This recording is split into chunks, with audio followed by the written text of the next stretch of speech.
C'était la dernière journée de championnat avant Noël et la Ligue 1 est encore entrée dans l'histoire. Avec la course la plus bizarre jamais enregistrée pour un joueur de foot. Elle est signée Clinton Mata avec Lyon. Je sais pas ce qu'il a voulu faire, mais le résultat est merveilleux. Mais tout ça les amis, c'était que 1/100e de tout ce qu'il y a eu en Ligue 1 cette semaine. Alors le mieux, c'est qu'on attaque le dernier Planète Ligue 1 de l'année. Et cette bonne vieille journée de Ligue 1, elle a commencé à Angers vendredi soir qui recevait Nantes. Des Nantais qui vont très mal. Et quand ça va mal à Nantes, on fait une seule chose, on change d'entraîneur. Luis Castro a dégagé, Ahmed Kantari est arrivé, il devrait rester jusqu'à la fin de la saison. Sauf si ça va une nouvelle fois mal. Non, c'est trop. Franchement, les Nantais, c'est la 13e fois que vous changez d'entraîneur en 9 ans. Tout ça pour perdre encore face à Angers qui est en folie en ce moment. Le trio Abdelli numéro 10, Sidiki Chérif 18 ans qui score encore et Kofi dans les cages, recordman d'arrêt en France. Ah, c'est quelque chose, on les avait pas vus arriver.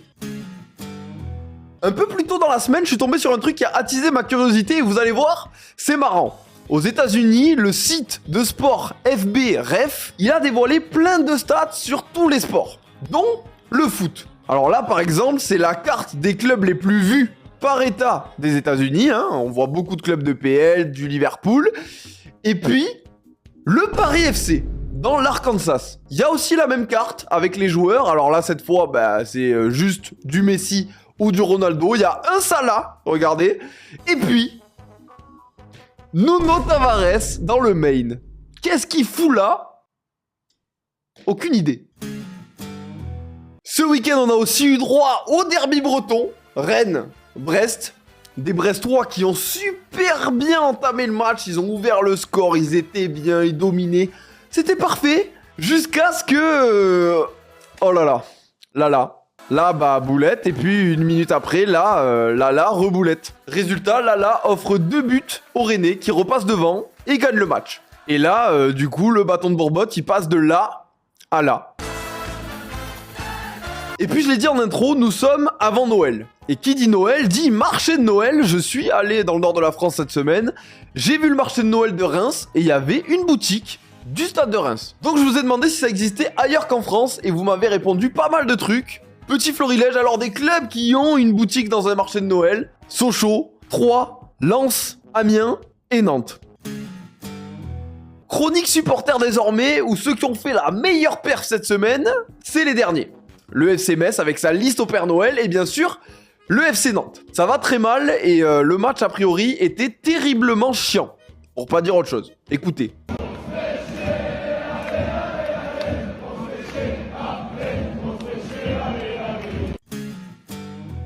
Chronique MPG où j'ai envie de vous parler du RC Lens et de Mathieu Hudol.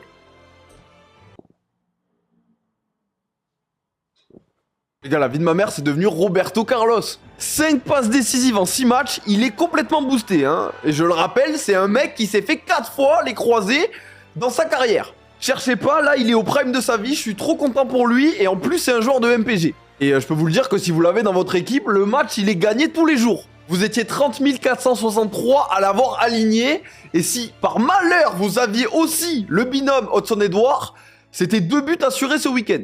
Bon, et forcément, il y en a pas mal d'entre vous qui en ont fait les frais dans le tournoi, qui continue toujours. Vous êtes encore 256 en lice, et sur tous les joueurs qui ont perdu ce week-end, la malchance, il a fallu qu'elle aille sur FC Nantes 44 170. Décidément, les Nantais, je sais pas ce que vous avez fait, mais le pauvre, il a aligné son 11, son équipe, tous ses joueurs étaient là, ils ont tous joué, les 11 titulaires, il a pris 9-0. J'ai jamais vu ça de ma vie. Et puis c'était aussi un week-end de Titi parisien les gars, hein. Ils ont complètement brillé du côté de Metz, avec en tête de liste, Mbaye. Lui il a vécu un week-end de détraqué. Déjà il a fait une passe décisive en Ligue 1. Ensuite il a été appelé à la CAN à 17 ans avec le Sénégal. Plus il a offert un des plus beaux moments de la saison de Ligue 1 à un enfant, hein, en lui offrant son maillot qu'il lui a demandé, il y a eu des câlins et tout. C'était magique et à noter quand même que le FC Metz ne va pas finir ce Planète Ligue 1 bredouille. Ils ont le titre des bangers de la semaine. Ils en ont envoyé 2 au fond des filets et ils ont sorti un match. Ça mérite d'être applaudi. Ailleurs en Europe, il y a un petit ancien du championnat qui a brillé, Monsieur Martin Terrier. il nous a quand même gratifié d'un petit coup du scorpion avec Leverkusen. Alors certes, c'est pas celui de Giroud avec Arsenal, mais quand même. En Ligue 2, notre Ligue 2, qu'est-ce qu'on l'aime, hein, on voit pas forcément tout ce qui s'y passe, mais quand on s'y attarde un petit peu, il y a quand même des pépites. Clermont est allé perdre du côté de Nancy 1-0, et après le match, qu'est-ce qu'a bien pu publier sur ses réseaux le club de Clermont? Je vais vous lire la phrase. Le manque de réalisme offensif et un brouillard persistant ont eu raison des Auvergnats pour ce dernier match de l'année et de la phase aller. L'excuse du brouillard, vraiment, là, en 2025. Strasbourg, Lorient.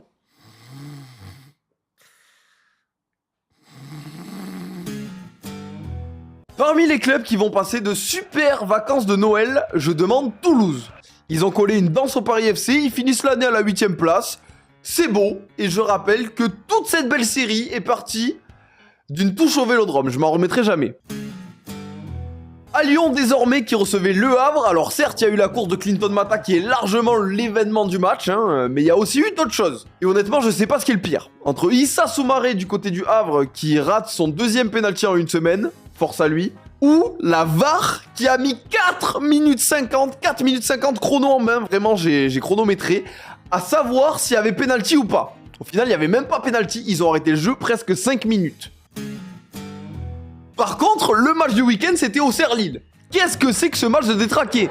Ah les amis, je venais de rentrer sur Marseille, je me remettais tranquillement de ma semaine un peu partout en France, là. J'étais pas prêt, 4-3 pour Lille, 4 buts en 9 minutes, 4 cartons rouges. Peut-être que c'est un match du championnat bolivien, on sait pas. En tout cas, une chose est sûre, Lille se met bien en cette fin d'année et est dans les clous au classement. L'OGC Nice. Je pense qu'on va instaurer une chronique OGC Nice maintenant chaque semaine. On va essayer de trouver des points positifs parce qu'évidemment, ils ont encore perdu. Alors, point positif de la semaine, qu'est-ce que j'ai trouvé? Un nouveau bonnet de Noël qui est sorti sur le site. Sympa. Un pull de Noël qui est sorti sur le site, il y a eu même une écharpe aussi. Hein. Sinon, Amavi est de retour à l'entraînement avec le club. Vraiment, vous allez mourir les supporters de Nice, c'est pas possible. Comment finir cette année? On a parlé de la VAR, on va en reparler, hein. C'est peut-être le point négatif de ce week-end de Ligue 1. Monaco a marqué un but au Vélodrome, mais but refusé parce que visiblement ils n'ont pas été assez sages cette année.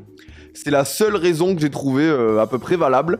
Par contre, côté OM, je sais pas ce qui s'est passé, mais c'est miraculeux. Hein. Qu'est-ce qu'on a eu cette semaine entre le hors-jeu du talon d'Achille en Ligue des Champions et là, le but refusé de Monaco? On va passer de bonnes vacances en tout cas.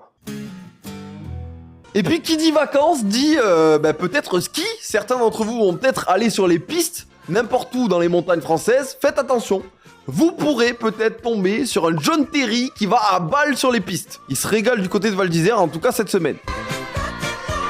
Et nous terminerons ce dernier Planète Ligue 1 2025 par l'image de la semaine, Roberto De Zerbi.